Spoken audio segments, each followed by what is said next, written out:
Tila inuulan nga daw ngayon ang GMA network ng reklamo.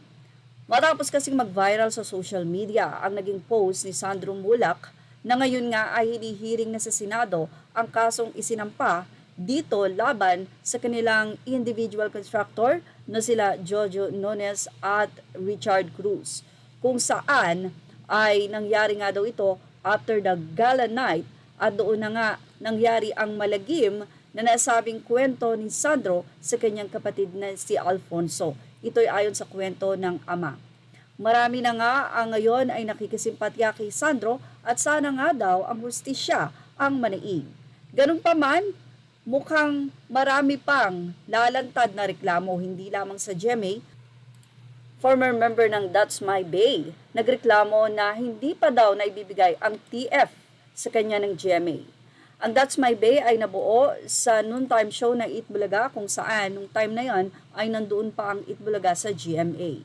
Mula sa naging Facebook page ng Sikat Trends, narito nga ang kanilang ibinahagi.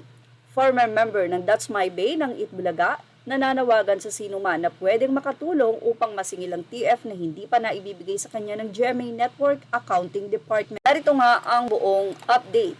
Isang nagngangalang Kim Michael Las ang nanawagan sa social media kung sino umano ang may kakilala sa accounting department ng GMA Network. Si Kim Michael ay kilala noon sa Itbulaga bilang miyembro ng That's My Bay. Nanawagan si Kim Michael sa sino man na pwedeng makatulong sa kanya upang makontak ang kinauukulan. May talent fee umano siya na hindi pa nababayaran ng network. Saad pa niya, sino ang may kakilala sa GMA Accounting Department? Meron akong TF from 2 years and last year na hindi pa binabayaran. It's not about the money. It's about me living in the UK and having to adhere to tax laws, lol. Salamat sa help. Sa comment section, binanggit din ni Michael na pinag-iisipan niyang lumapit sa lawyers ng agency na humahawak sa kanya sa UK. Mabuti niyang manawagan na lamang para direct kung sakaling may makatulong para hindi na hassle ang proseso. Freelancing that time, nasa London na ako nung nag-taping kami. Pwede naman akong magpatulong sa lawyers ng agents ko dito, but less hassle kung diretso na lang. Yan pa ang ibinahagi ng nasabi nga pong That's My Bay, former talent member.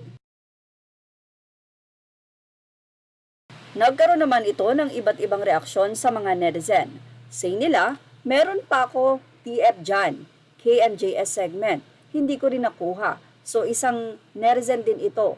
Say naman ng isa, nagsisilabasa na ang mga issue ng GMA. Mayroon pa ba dyan? Labas na. Say naman ng isang netizen, nako ganyan dyan sa mga staff ng GMA, hindi sila nagbabayad ng sapat, kinukupit nila. Ang isa naman ay sinabing baka daw ibinulsa, kaya hindi na ito nakaabot sa talent. Mayaman na daw, dapat daw ay inilalagay nila ito sa tao dahil pinaghirapan naman nila ito. Say pa ng ibang mga netizen, nila, kaya ako ayaw kong mag-artista sa GMA kasi lugi ka na, malulugi ka pa. Ang talent fee ko hindi matatakasan ang kahapon. Wala din akong natanggap, paano ba makukuha yon? Kay Rafi Tulfo ka humingi ng tulong, tutulungan ka. Say naman ng isa, the way nila baliktarin yung kay Sandro, grabe, walang takot sa Diyos. Hashtag GMA News Integrated. Hala, sasabihing number 1 sila tapos daming issue nila, bayad-bayad din. Ayan, naumpisahan na ninyo kasi dadami pa yan lalabas. Ay grabe naman sila, relate? Hashtag resibo. Anyway, nananawagan din ang mga netizen sa may-ari ng GMA na si Atty. Gozon na sana nga ay maayos yung kanilang mga staff na for sure hindi naman nila alam na ginagawa ito.